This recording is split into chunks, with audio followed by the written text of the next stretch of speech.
everyone's side. ನೋಡಿ, ಇಲ್ಲಿವರೆಗೂ SPP Prasannakumar ವಾದವನ್ನು ಗಮನಿಸಿದ್ರೆ, ಈಗ ದರ್ಶನ್ ಪರವಾಗಿ ರಾಘವೇಂದ್ರ ಅನ್ನುವಂಥ ವಕೀಲರು ತಮ್ಮ ವಾದವನ್ನು ಮಂದಿಟ್ರು. ಯಾಕೆ ಮನೆ ಊಟ ಕೊಡಬೇಕು, ಯಾಕೆ ದಿಂಬಾಸಿಗೆ ಕೊಡಬೇಕು, ಕೈದಿ ನಿಗದಿತ ಅವಧಿಯಲ್ಲಿ ಹೊರಗಿನ ಊಟ ಪಡೆಯಬಹುದು. ನೋಡಿ, ನಿಗದಿತವಾಗಿ ಅವರು ಆಚೆಯಿಂದ ಊಟ ತರಿಸ್ಕೊಳ್ಬೋದು, ಮನೇನೋ ಅಥವಾ ಹೋಟ್ಲು ಅವಕಾಶ ಇದೆ.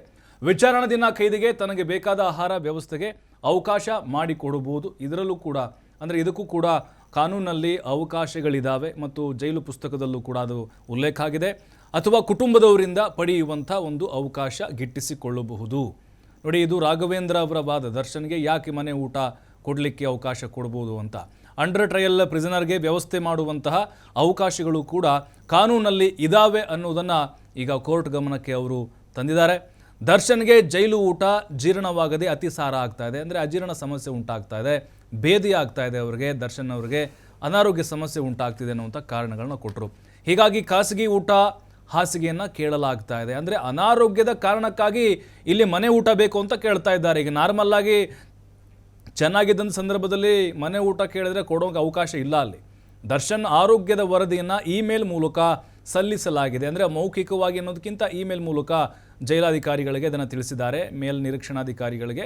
ಹಿಂದಿನ ಕೇಸ್ಗಳನ್ನು ಉಲ್ಲೇಖಿಸಿ ವಕೀಲ ರಾಘವೇಂದ್ರ ಅವರು ವಾದವನ್ನು ಮಂಡಿಸಿದ್ದಾರೆ. ಹಿಂದೆ ಒಬ್ಬ ಉಗ್ರನಿಗೇ ಬೇರೆ ಕಡೆಯಿಂದ ಅವಕಾಶ ಇತ್ತು ಊಟ ಮಾಡಲಿಕ್ಕೆ, ಇನ್ನು ಇಂಥ ಆರೋಪಿ ಇಲ್ವಾ ಅಂಥೇಳಿ. ಮನೆ ಊಟದ ಪರವಾಗಿ ಹಲವು ತೀರ್ಪುಗಳು ಈ ಹಿಂದೆ ಬಂದಿದ್ದಾವೆ ಅಂತೇಳಿ, ಅಂದರೆ ಬೇರೆ ಬೇರೆ ರಾಜ್ಯಗಳಲ್ಲಿ ಆದಂಥ ಕೆಲವೊಂದಿಷ್ಟು ತೀರ್ಪುಗಳನ್ನು ಓದಿ ಹೇಳಿದರು. ವಿಚಾರಣಾ ದಿನ ಕೈದಿಗೆ ಸ್ವಂತ ಹಣದಲ್ಲಿ ಅಗತ್ಯ ವಸ್ತುಗಳ ಖರೀದಿಗೆ ಅವಕಾಶವಿದೆ. ಅಂದರೆ ದರ್ಶನ್ ಅವರೇ ಸ್ವತಃ ಇಲ್ಲಿ ದುಡ್ಡು ಕೊಟ್ಟು ಅಗತ್ಯ ವಸ್ತುಗಳನ್ನು ಖರೀದಿ ಮಾಡಲಿಕ್ಕೆ ಅವಕಾಶ ಇದೆ, ತರಿಸ್ಕೊಳ್ಳಿಕ್ಕೆ. ಸ್ನೇಹಿತರು ಅಥವಾ ಕುಟುಂಬಸ್ಥರು ಊಟ ಹಾಸಿಗೆ ನೀಡದಂತಹ ಪಕ್ಷದಲ್ಲಿ, ಅಂದರೆ ಈಗ ಕುಟುಂಬಸ್ಥರು ಅಥವಾ ಫ್ರೆಂಡ್ಸ್ ಯಾರಾದರೂ ಊಟ ಕೊಡಲಿಲ್ಲ ಅಥವಾ ಹಾಸಿಗೆ ಕೊಡಲಿಲ್ಲ ಅಂತಂದರೆ ಜೈಲು ಅಧಿಕಾರಿಗಳೇ ರೇಷನನ್ನು ಕೊಡಬೇಕು ಅವ್ರಿಗೆ. ನೋಡಿ, ಜೈಲು ಅಧಿಕಾರಿಗಳು ಕೂಡ ಇಲ್ಲಿ ರೇಷನ್ ಕೊಡಲಿಕ್ಕೆ ಅವಕಾಶಗಳಿದ್ದಾವೆ ಕಾನೂನಲ್ಲಿ ಅಂತ. ಅದನ್ನು ಸೆಂಟ್ರಲ್ ಕಿಚನ್ನಲ್ಲಿ ಅಡುಗೆ ಮಾಡಿಕೊಳ್ಳೋದಕ್ಕೆ ಅವಕಾಶ ಇದೆ. ಅಂದರೆ ಇವರೇ ಆರೋಪಿ ಅಥವಾ ವಿಚಾರಣಾ ದಿನ ಕೈದಿರ್ತಾರಲ್ಲ, ಇವರೇ ಹೋಗಿ ಮಾಡ್ಕೊಳ್ಳೋದು ಅಡುಗೆನ. ಅಂದರೆ ರೇಷನ್ ಕೊಡುವಂಥದ್ದು ಕೂಡ ಅವಕಾಶ ಇದೆ. ಇಲ್ಲಿ ದರ್ಶನ್ ಸ್ಟಾರ್ ನಟ ಆಗಿರೋದ್ರಿಂದಾಗಿ ಪ್ರಸಾರ ಆಗ್ತಾ ಇದೆ, ಅಂದರೆ ಪ್ರಚಾರ ಆಗ್ತಾ ಇದೆ, ಸ್ಟಾರ್ ಅಲ್ವಾ, ಹಾಗಾಗಿ ಸಾಮಾನ್ಯ ಒಬ್ಬ ವಿಚಾರಣಾ ದಿನ ಕೈದಿ ಸೇರಿದರೆ ಎಲ್ಲಿ ಸುದ್ದಿ ಆಗ್ತಾ ಇತ್ತು ಅಂತೇಳಿ ಅವ್ರ ವಾದ. ಇದೇ ಕಾರಣಕ್ಕೆ ಮನೆ ಊಟ ನೀಡೋಕೆ ನಿರಾಕರಿಸ್ತಾ ಇದ್ದಾರೆ ಅನ್ನುವಂಥ ವಾದ ರಾಘವೇಂದ್ರ ಅವ್ರದ್ದು.